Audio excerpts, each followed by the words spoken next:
Friends, welcome back to the my new video guys and my YouTube channel guys. Today friends, we are going to talk about guys how can we disable personal hotspot in our Realme phone. Friends, you want to disable guys your personal hotspot setting in your Realme phone.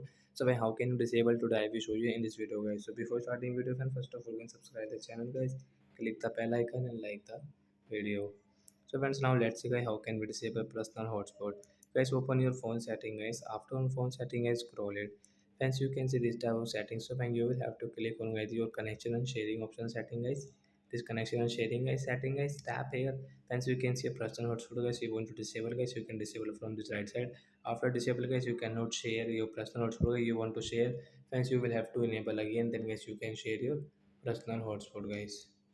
So like that guy, we can disable personal hotspot setting in Realme phone. So that's it guys. Thanks for watching the video. Bye guys.